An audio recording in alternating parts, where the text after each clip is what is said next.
Shalom. First and foremost, we give our praise, glory, honor, power unto the Most High Yahweh, and we do so through Yahushua Mashiach, right? The one that the whole world called naively, right? Jesus Christ, right? Shalom, blessing, glory unto our power, Yahweh, through our Mashiach forever and ever and ever. Amen. Hallelujah. Shalom to all the brother out there. Shalom to all the camps, right? Shalom to all the sisters doing the work, helping the kings in the house, right? To push for the ministry of the Most High. Right, big shalom to every one of you out there. As you already know, this is the brother Frankie or Gontran for some of you. A quick announcement before I jump, right? Quick announcement, if you have not done it, you have not seen, right? Through the Spirit of the Most High, I just published this book. Brother and sister, please go out there on Amazon and please purchase it. It's decent. It's decent. It's about our history, all right? As you can see the title right there, right? Right? Because we need your help to be able to publish this same book in French, English, French and Spanish, and Lord willing, probably in Portuguese, as you know, right? So please go out there, please, man. Go out there if you have not done, right? Go on Amazon, right? Go on Amazon.com and you can purchase the book, right? Right? It's called A Holy Message to the 12 Tribes of Israel Scattered Everywhere, right? As you can see, right? That's my name right there, brother and sister. Please go out there and help us, okay? All right.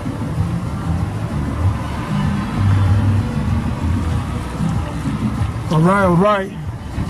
Alors, on va voir, comme je l'ai dit, le titre. Comme vous avez vu le titre de la leçon, ok? Le titre de la leçon, comme je l'ai mis, right?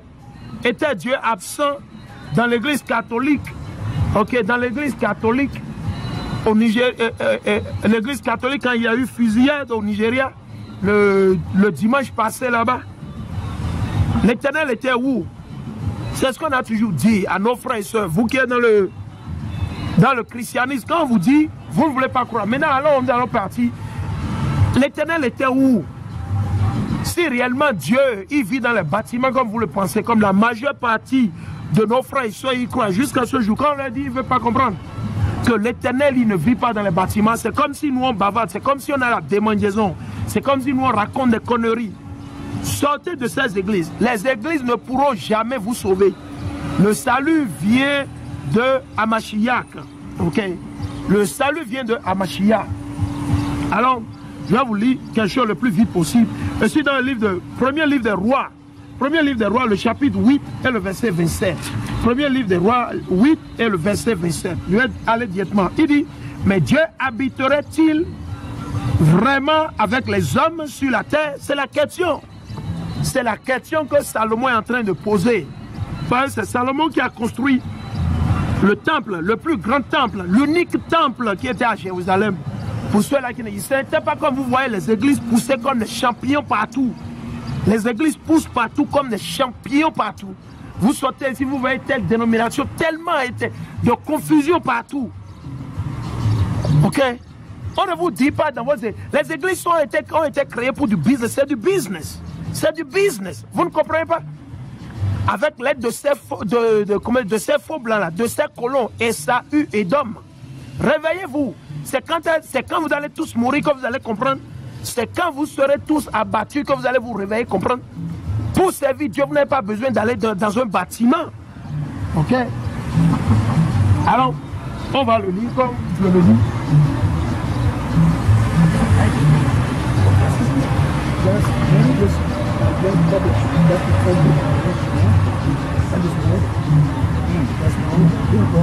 When you had a chance to read the one. Oh yeah, I would. No, definitely I would. Yeah, I would. You can get it online also. No, he sent it to me. I downloaded it already. I think in some places that you can get it free. Right? Okay. Thank you. I tried to get a one free. Oh. Okay. Thank you. Donc on va lire. Donc ici dans premier livre des rois, le chapitre 8 et le verset 27, excusez-moi. Mais Dieu habiterait-il vraiment avec les hommes sur la terre? Voici que les cieux et les cieux des cieux ne le peuvent contenir. Moins encore cette maison que j'ai construite. Donc, déjà ici, celui qui a construit le temple, celui que l'Éternel a choisi, Salomon, le roi et prophète Salomon, c'est lui que l'Éternel a choisi. Si vous demandez, il pose la question, Dieu habiterait-il réellement sur la terre entre les hommes? Non, c'est impossible. Je dis c'est impossible. c'est possible seulement et seulement si à travers Mashiach. Ok, c'est seulement à travers Mashiach. Mais l'Éternel lui-même est venu en personne vivre sur la terre. Man, tout le monde sera mis à mort. Tout le monde va mourir. Ok. Ok. Ok. Donc, David, Salomon, il vous dit automatiquement. Salomon, il est en train de vous déclarer. Il dit, voici que les cieux et les cieux des cieux ne le peuvent contenir. Mais moins encore cette maison que j'ai construite. Imaginez. Donc David et Salomon a déjà déclaré que l'Éternel ne peut jamais venir vivre, comment on dit, sur la terre, ou il ne vit pas sur la terre. Ok. Allons dans deuxième chronique. Deuxième chronique, le chapitre 2. Allons dans deuxième chronique, le chapitre 2. Allons, deuxième chronique, le chapitre 2. Ok. Deuxième chronique 2. Allons, dans deuxième chronique 2. Ok. C'est là qui est, ok. Deuxième chronique 2. Ok. Là, on fait le maximum pour que cette vidéo ne soit pas trop longue. Parce que je dois toucher là-dessus. L'esprit c'est en train de me pousser pour pouvoir parler là-dessus. Deuxième chronique 2 et 5 à 6. Ok. On va vous le montrer. Deuxième chronique, le chapitre 2. Et le verset 5 jusqu'à 6. Et je lis. Qui serait en mesure de lui bâtir une maison quand les cieux et les cieux des cieux ne le peuvent contenir? Et moi, qui suis-je pour lui bâtir une maison si ce n'est pas pour que les fumées montent devant lui? Donc imaginez, Salomon, le roi Salomon est prophète. Il vous dit, l'Éternel là, il viendra demeurer sur la terre comme on vous fait croire dans vos églises. Non, il n'est pas là. Parce que si l'Éternel était réellement dans vos églises, il ne peut pas tuer Satan maintenant. Qui a permis à Satan d'aller là-bas et de tuer? Ces hommes qui ont tué, c'est des diables. Donc l'Éternel les a utilisés, c'est Dieu qui les a envoyés à travers Satan. C'est Dieu qui a voulu que ça se passe ainsi pour que nos frères et soeurs se réveillent. C'est Dieu qui a voulu que ça se passe. Les fusillades, quand vous voyez tuerie, fusillade ou quoi, c'est n'importe où. Tout ce que vous voyez se passer dans ce monde, c'est l'Éternel qui est l'orchestreur. C'est l'Éternel qui est le numéro 1. C'est comme on le dit en anglais, il est le mastermind. Ce qu'on ne vous dit pas dans vos églises. Ok? On va vous le dire aujourd'hui. Certains d'entre vous, vous êtes toujours dans les ténèbres. Quand vous dites la vérité, vous vous fâchez. Allons dans 2 Chronique 6, 18. Je suis dans 2 Chronique. 2 Chronique, le chapitre 6. 2 Chronique 6 et le verset 18. 2 Chronique 6 et le verset 18. Et je lis. Mais Dieu habiterait-il vraiment avec les hommes sur la terre? C'est une question encore toujours. Voilà la troisième fois que je trois différents préceptes. Ok? Voici que les cieux et les cieux des cieux ne le peuvent contenir, moins encore cette maison que j'ai construite. Donc, qu'est-ce qui vous fait croire que Dieu il est à l'église? Vous allez à l'église. Quand vous allez à l'église, je vais vous dire ce que vous allez faire. Vous allez adorer le soleil, les idoles, les hommes. C'est ce que vous faites. Vous ne vous rendez pas compte. L'Éternel ne vit dans aucun bâtiment. Allons dans le livre, dans le Nouveau Testament directement. Allons dans le livre des Actes, le chapitre 7 et le 48. Actes, le chapitre 7 et le verset 48. Allons dedans directement. Je suis dans le livre des Actes des Apôtres, le chapitre 7 et le verset 48. Il dit, on va lire à partir du verset 47. Il dit, ce fut Salomon toutefois qui lui bâtit une maison. Salomon lui a bâti juste un temple. Mais l'Éternel ne vit pas là. Et c'est ce que je viens de lire. Dans le premier livre des rois, ok, le chapitre 8, le verset 27. Deuxième chronique, le chapitre 2, 5, 6. Et deuxième chronique 6 et le verset 18. Ok. Ok. Il vient de l'expliquer. Salomon, l'homme le plus sage après Amashiach, il vient de l'expliquer que l'Éternel ne vit dans aucune de vos églises. Donc vous perdez votre temps, allez à l'église comme vous voulez, vous allez mourir. Maintenant, l'Éternel n'a pas besoin forcément d'envoyer les fusilleurs ou quelqu'un avec... Non, l'Éternel peut envoyer les anges qui vont toucher les piliers ou les pillons ou les fondations de vos églises et tout va s'écrouler, tuer tout le monde. Ça va tuer le prêtre et le mon père, le pasteur, les fidèles. Vous n'avez pas l'Éternel, vous n'avez pas peur de l'Éternel, vous n'avez pas la crainte de Dieu. On vous dit d'obéir à l'Éternel, de mettre en pratique les lois et les commandements. Vous êtes là à bavader. Vous êtes là à bavader. Vous êtes là à commettre le péché. Vous mangez le porc. L'Éternel dit de ne pas manger le porc. Vous continuez toujours à manger le porc. L'Éternel dit de ne pas mentir. Vous mentez toujours. L'Éternel vous dit de ne pas commettre l'adultère. Vous commettez l'adultère toujours. C'est pour ça que vous n'avez encore rien vu. Cette théorie, ce n'est encore rien. Et ne pensez pas que ça va se passer seulement au Nigeria. Ce ne se passe pas seulement au Nigeria. Non. Ça vient au Bénin, au Togo, au Niger, au Burkina, partout. Ça se passe déjà ici aux États-Unis. Donc apprêtez-vous. Le pire arrivera. Avant que Amashiach ne revienne sur la terre, il y aura le chaos sur la terre. Ok? Il y aura la destruction. Ok? Les hommes seront tués en grand nombre. Vous ne vous rappelez pas, je vous ai dit que la pleine nuit que nous avons eue il y a de cela 2 semaines, c'était pour annoncer. L'Éternel est en train d'annoncer, c'est des prophéties bibliques. Ok, l'Éternel annonçait aux hommes sur la terre qu'il est en train de venir. Qu'il est en train de... Man, réveillez-vous, man. Réveillez-vous. L'Éternel ne joue pas. Shalom, shalom, shalom, everybody, shalom. Allons-y. Donc, ici dans le livre des Actes des Apôtres, le chapitre 7, le verset 48. 47, il dit, ce fut Salomon toutefois qui lui bâtit une maison. Mais le Très-Haut n'habite pas dans des demeures faites de main d'homme. Est-ce que vous comprenez? Qui a construit vos églises, quelle que soit la dénomination? Je dis, quelle que soit la beauté, quelle que soit l'architecture, quelle que soit la fondation. Oui, c'est la meilleure église du monde. Écoutez, qui l'a construit, c'est des hommes. L'Éternel ne vit pas là. Qui a créé tout ce que vous voyez, les cieux? Tout ce que vous voyez. Les cieux des cieux et des cieux ne peuvent même pas contenir l'Éternel. Et vous avez le culot, le plomb de vous décevoir, d'aller vous asseoir dans des bâtiments pensant que l'Éternel est là. L'Éternel est là pour faire quoi? L'Éternel ne vous écoute même pas. L'Éternel n'écoute pas les pécheurs. L'Éternel n'écoute pas les pécheurs. Vous êtes là avec des idoles dans l'église catholique et vous pensez que l'Éternel n'est pas avec vous, man. Sortez du catholicisme, sortez du protestantisme, sortez du méthodisme et la liste continue. Christianisme et toutes ces conneries que vous suivez. Sinon vous allez tous périr et mourir. Le pays est en train d'être préparé. L'Éternel est en train de préparer la mort pour la terre. Vous ne savez pas, vous croyez que c'est du jeu. Vous jouez avec l'Éternel. Vous jouez avec vous. Allez à l'église comme vous voulez. On va vous le montrer. Il dit, le verset, il dit, ainsi le dit le prophète, le ciel est mon trône. C'est quoi le trône de l'Éternel? Les cieux. Les cieux des cieux qui ne peuvent même pas contenir l'Éternel. Et vous avez le culot de penser que si vous allez à l'église dimanche, que blablabla. Non, vous vous trompez. Ok, c'est la mort qui est en train de vous guetter. Ok, c'est la mort qui est en train de vous guetter. Et l'Éternel est en train de vous montrer, de vous démontrer par A et B jusqu'à Z que quoi? Que lui il ne vit pas dans vos bâtiments. Mais l'Éternel, il est avec un frère ou une soeur qui se répand, qui sort du péché, qui sort du christianisme, de l'islam. Aussi longtemps que vous allez continuer dans le christianisme, vous allez mourir en grand nombre et périr. Allez marquer les mots que nous vous disons. Aussi longtemps que vous allez continuer dans le christianisme, vous allez mourir et périr en grand nombre. Ok, les pasteurs ne pourront vous sauver. Le pape, le menteur, le diable ne pourra pas vous sauver. Ok, vos politiciens ne pourront pas vous sauver. Votre argent que vous avez à la banque ne pourra pas vous sauver. Votre main. Alors on va vous le montrer. Il dit, le ciel est mon trône et la terre l'escabeau de mes pieds. Quelle maison me bâtirez-vous? Dit le Seigneur.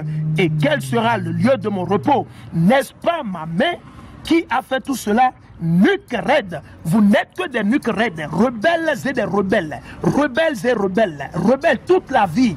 Vous ne voulez pas sortir de vos ténèbres. Vous ne voulez pas sortir de la démocratie politique, de ces politiciens qui vous séduisent jour et nuit, qui vous mentent, ces pasteurs, ces prêtres qui vous déçoivent à longueur de journée.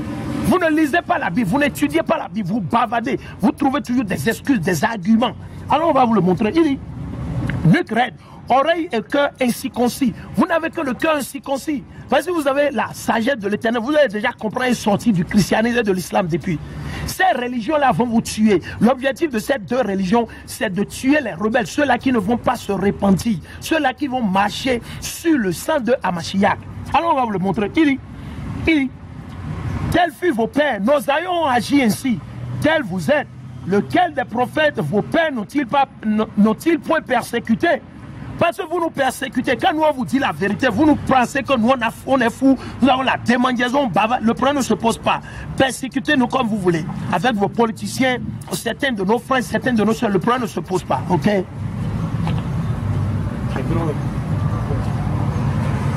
Ouais. On va continuer. Il dit, lequel des prophètes vos pères n'ont-ils point persécuté? Ils ont tué ceux qui prédisaient la venue du juste. There we go. Et c'est la même chose qui va se passer encore avec nous. Nous qui prophétisons, nous qui enseignons la parole gratuitement, sans vous demander de dîmes ou quoi, sans vous demander de sous, de l'argent.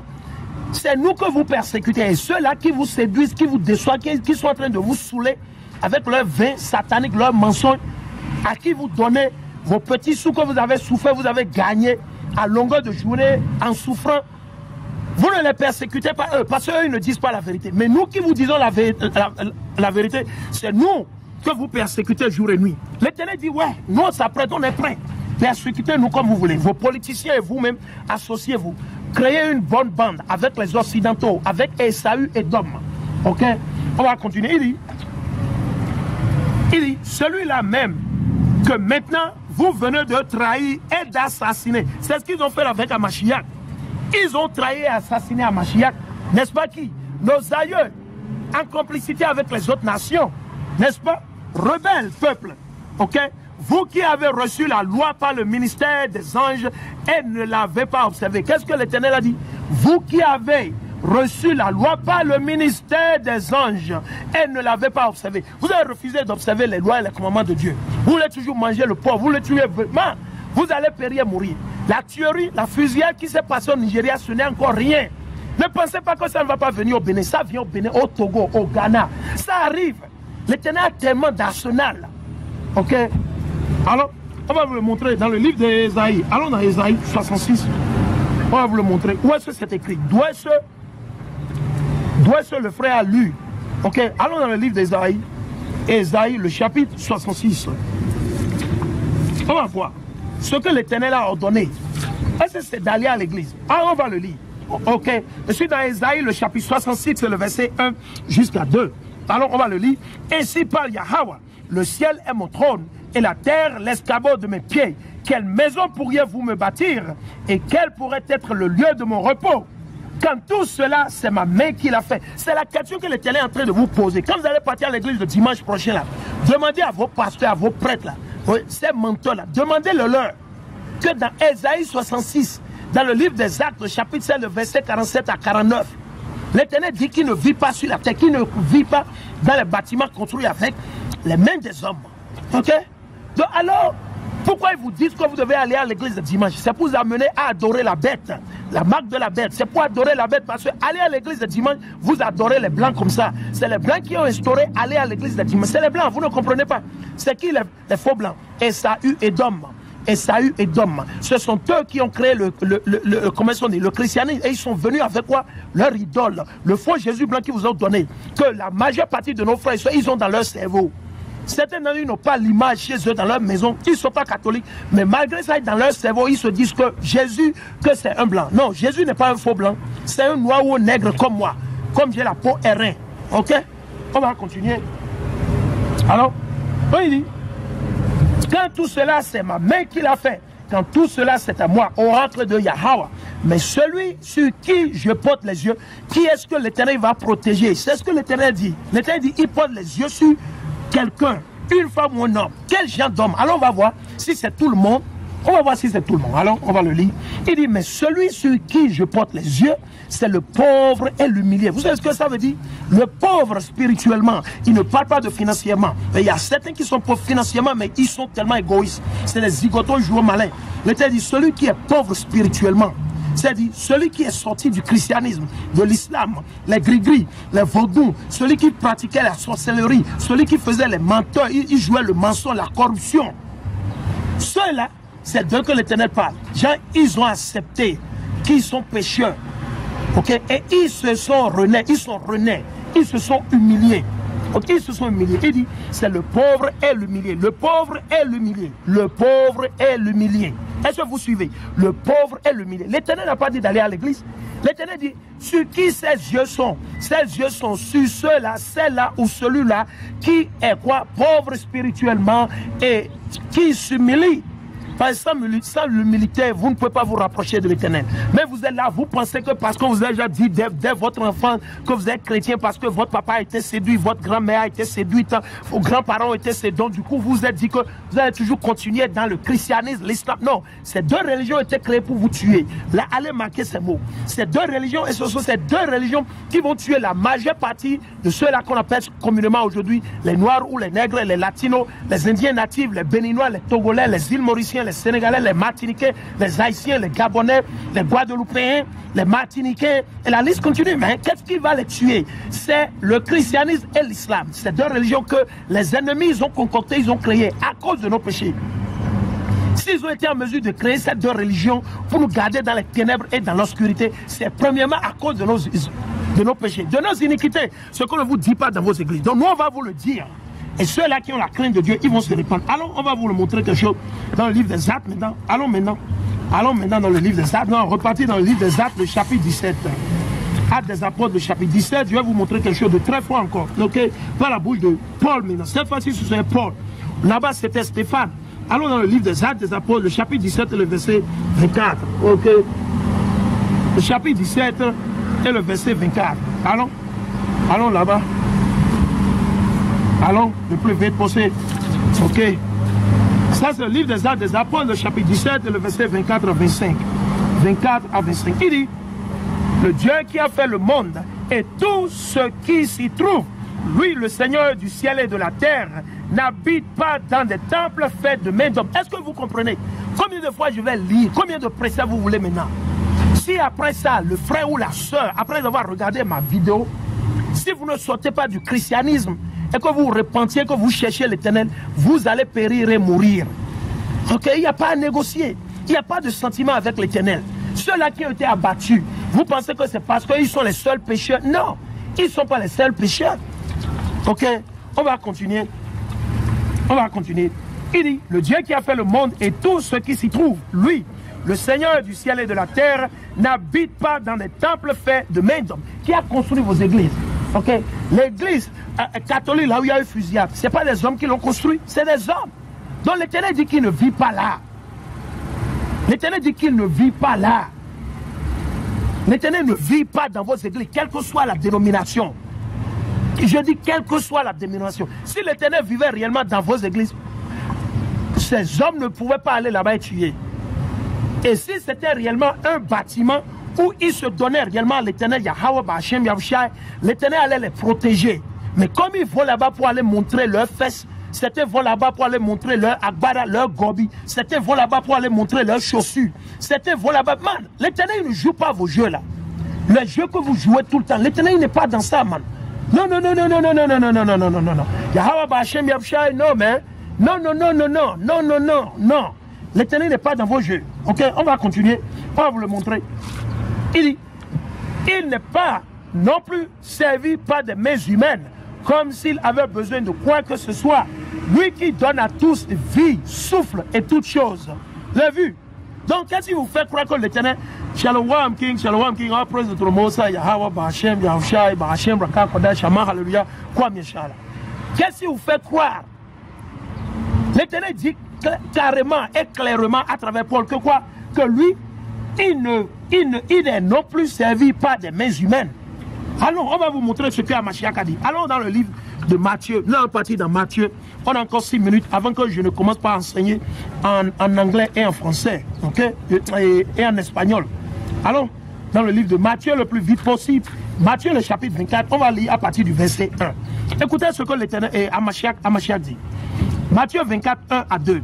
Comme Yahweh sortait du temple et s'en allait, ses disciples s'approchèrent pour lui faire voir les constructions du temple. Le temple de Salomon, le temple qui servait à faire les sacrifices, les oblations et la liste continue. C'était juste l'objectif, ok? L'Éternel ne vit pas là, ok? Il dit, mais il leur répondit, vous voyez tout cela, n'est-ce pas? En vérité, je vous le dis, il ne restera pas ici pierre sur pierre qui ne soit jeté bas, ok? Est-ce que vous avez compris? Donc, Mashiach dit que même le temple que Salomon a construit pour les oblations, les holocaustes, les sacrifices de péché, ok, les offrandes de paix et la liste continue, serait détruit et ça a été détruit totalement en 70 AD. Si le temple que l'Éternel a permis à Salomon de construire, d'édifier, a été totalement détruit, et qu'aujourd'hui, Hamashiach nous a dit comment est-ce qu'on doit servir son Père, comment nous devons servir l'Éternel. Allons, on va vous le montrer. Allons. Je vais encore lire. Allons dans le livre de Marc, le chapitre 13. Allons dans Marc, le chapitre 13. Je suis dans le Marc chapitre 13 et le verset 1 à 2. Marc 13, 1 à 2. On va le lire le plus vite possible. Marc, le chapitre 13, le verset 1 à 2. Comme s'il s'en allait hors du temple, un de ses disciples lui dit, Maître, regarde, quelle pierre, quelle construction. Et Yahweh lui dit, tu vois ces grandes constructions, il n'en restera pas pied sur pied qui ne soit jeté bas. Est-ce que vous avez compris? Donc pourquoi vous perdez votre temps, vous allez dans les églises? Les églises vont vous sauver. Jamais. Il n'y a pas de salut dans les églises. Quelle église? Allons, je suis dans le livre de Luc. L'Éternel est trop fort. L'Esprit Saint a déjà ouvert la partie pour moi. Je suis dans Luc. Luc 21, 5 à 6. On va le lire. Luc 21, le verset 5 à 6. Comme certains disaient du temple qu'il était orné de belles pierres et d'offrandes votives, il dit, de ce que vous contemplez, viendront des jours où il ne restera pas pierre sur pierre, tout sera jeté bas. Tout sera jeté bas. Est-ce que vous avez compris? Donc si le temple, Jérusalem a été totalement détruit, quand il vous fait croire que l'Éternel, il est dans vos églises. Alors on va finir avec le livre de Jean. Allons dans Jean. Allons dans le livre de Jean, s'il vous plaît. Allons dans le livre de Jean, le début. On va vous montrer ce que Amashaka dit à la femme. Allons dans Jean. Allons dans Jean, le chapitre 4. Ok. Allons, on va vous le montrer. Ok. Si dans le livre de Jean, ok, le chapitre 4. Et on va lire à partir du verset 7. Une femme de Samarie vient pour puiser de l'eau. Yahweh lui dit, donne-moi à boire. Ses disciples en effet s'en étaient allés à la ville pour acheter de quoi manger. La femme samaritaine lui dit, comment toi qui es juif, tu me demandes à boire, à moi qui suis une femme samaritaine? Vous allez comprendre. La femme samaritaine, ça fait recours au royaume du Nord. Ok, quand le royaume du Nord, ok, a été pris par la Syrie, ce n'était pas tous nos frères et soeurs qui vivaient dans le royaume du Nord. Il y avait quoi? Un rescapé. Il y avait un petit groupe qui était laissé. Donc cette femme, elle faisait partie du royaume du Nord. Ceux-là qu'on appelle aujourd'hui les Indiens natifs d'Amérique, des Caraïbes, ceux-là qu'on appelle aujourd'hui les Latinos, les Hispaniques, et la liste continue selon leur père. Donc cette dame, cette Samaritaine, elle faisait partie des Latinos et des Indiens natifs. Ok? On va continuer. Ok? On va continuer. Il dit, comment? Il dit, si tu savais, Yahweh lui répondit, si tu savais le don de Dieu, et qui est celui qui te dit, donne-moi à boire, c'est toi qui l'aurais prié, et il t'aurait donné de l'eau vive. Et elle lui dit, Seigneur, tu n'as rien pour puiser, et le puits est profond.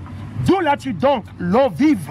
Serais-tu plus grand que notre père Jacob, qui nous a donné ce puits, et y a bu lui-même, ainsi que ses fils et ses bêtes? Yahweh lui répondit, quiconque boit de cette eau aura soif à nouveau. Et c'est vrai, l'eau que vous buvez, tous les eaux que vous buvez, vous avez toujours soif. Mais ici, Amashak est en train de parler sur le plan spirituel à la sœur du royaume du Nord, la Samaritaine. Ce n'était pas une fausse blanche, ce n'était pas comment est-ce qu'on dit, d'une autre nation. Elle est de notre nation, mais elle adorait les idoles. Ok, le royaume du Nord a été évicté, a été chassé, ok, de la Samarie, la majeure partie pris comme esclave par le roi d'Assyrie, Salman-Nasser, à cause de l'idolâtrie, comme nos frères et sœurs le font dans le catholicisme, le christianisme, l'islam, et la liste continue. Donc rien de nouveau sous le soleil, ok, pour ceux-là qui ne savent pas. Donc elle était dans l'idolâtrie. On va continuer. Il dit, quiconque boit de cette eau aura soif à nouveau. Hey, what's up, brother? Mais qui boira de l'eau que je lui donnerai n'aura plus jamais soif. L'eau que je lui donnerai deviendra en lui source d'eau jaillissant en vie éternelle. Donc quiconque se répand et cherche l'éternel, met en pratique le commandement de Dieu, la personne va vivre éternellement. La personne va vivre éternellement. C'est ce que Amashak est en train de nous dire. La personne va y vivre éternellement. Est-ce que vous me suivez? On va continuer. Allons, nous allons partir vers le verset précédent. La femme lui dit, Seigneur, donne-moi cette eau afin que je n'ai plus soif et ne vienne plus ici puis puiser.